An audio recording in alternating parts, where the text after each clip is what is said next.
di Asia bagian selatan, terutama di Indonesia. Bu, ini ikannya, Bu? Oh iya tuh, kamu siapin aja jagungnya. Oh ya, Bu. Ikan dari keluarga Siluridae ini termasuk ikan pemaksa. Di kalangan pemancing disegani karena tenaganya yang luar biasa dan kemampuannya melukai siapapun yang mencoba menangkapnya.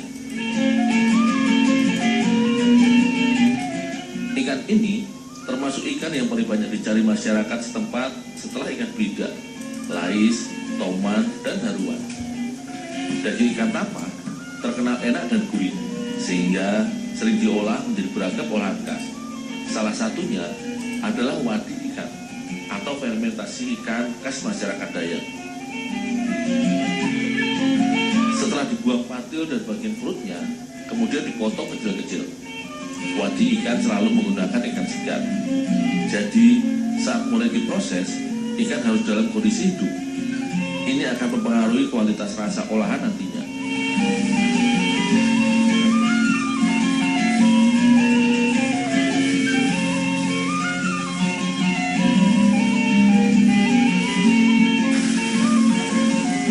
Dengan ketersediaan bahan baku utama, di Kalimantan sendiri, ikan jenis ini masih cukup banyak, sehingga tidak ada alasan mengolah ikan yang sudah dibekukan.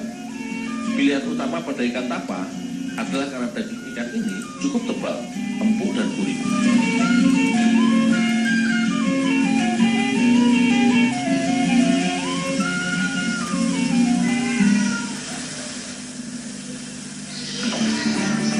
Jagung ini sebagai tambahan olahan untuk membuat bahan fermentasi wadi ikan. Selain jagung, beras juga dapat digunakan. Untuk jagung, yang digunakan adalah jagung tua yang benar-benar kering.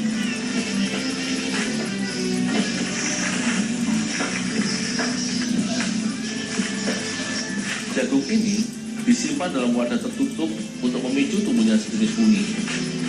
Fungi jamur tersebut akan memicu munculnya alkohol dalam jumlah tertentu.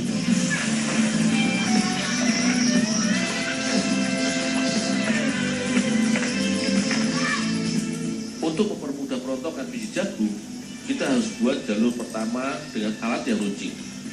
Jalur ini akan mempermudah proses perontokan biji jagung selanjutnya sampai habis. Untuk membuat bahan wadi, diperlukan setidaknya kurang lebih 20 bogol jagung. Itu pun jumlah untuk skala rumahan saja.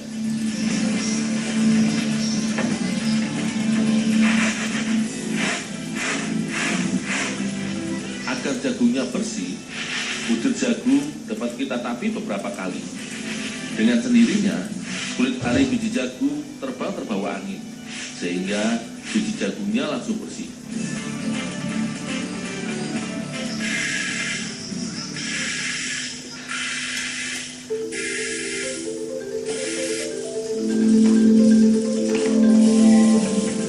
Proses sangrai ini dikerjakan selama kurang lebih 1 jam.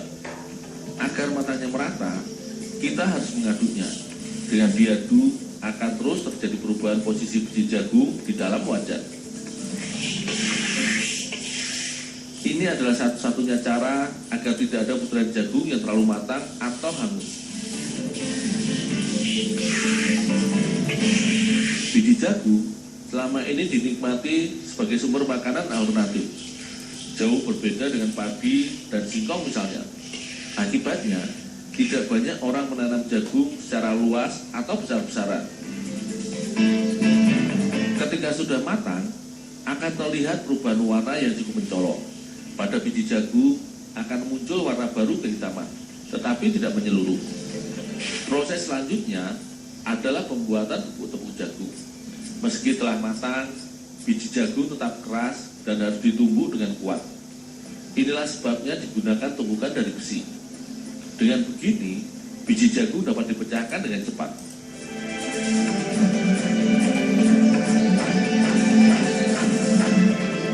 Biji jagung antara lain mengandung magnesium, vitamin A dan B, fosfor, kalsium, dan tentunya karbohidrat, sehingga mampu menopang kesehatan tubuh kita, seperti menjaga pencernaan, merawat kesehatan kulit, dan mencegah anemia.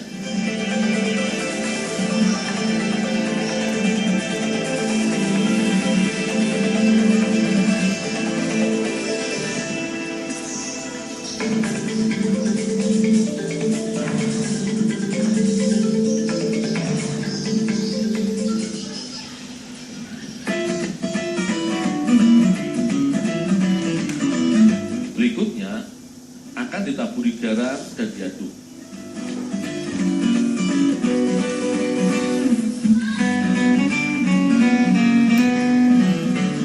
Potongan daging ikan tapa kemudian dicelupkan pada cairan gula merah.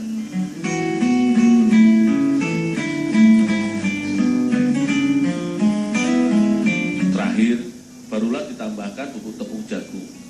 Pengadukan harus dilakukan beberapa kali agar daging tercampur merata dengan bahan tambahannya.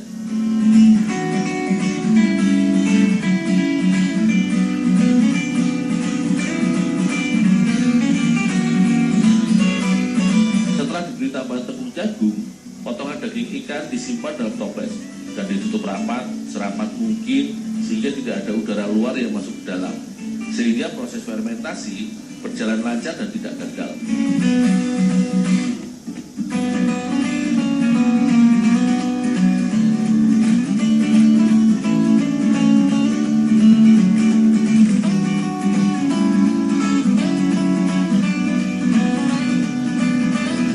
Setelah 3 hari, wadi tapa sudah dapat diolah.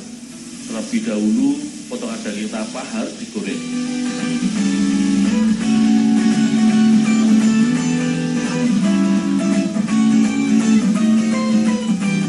Kemudian dibuat kuah santan yang sudah diberi tambahan bumbu-bumbu. Wadi tidak perlu dimasak terlalu lama. Idealnya, wadi ikan tapa ini dinikmati 3 hari kemudian. Paling lama 10 hari kemudian setelah dibuat. Sini dulu, Dol. Olahan wadi adalah cara masyarakat Dayak menyimpan lauk pauk, sehingga ikan tapa masih dapat dinikmati untuk waktu yang cukup lama. Gimana rasanya? Sudah pekat, asin, asam, manis gitu ya Bu ya? Iya.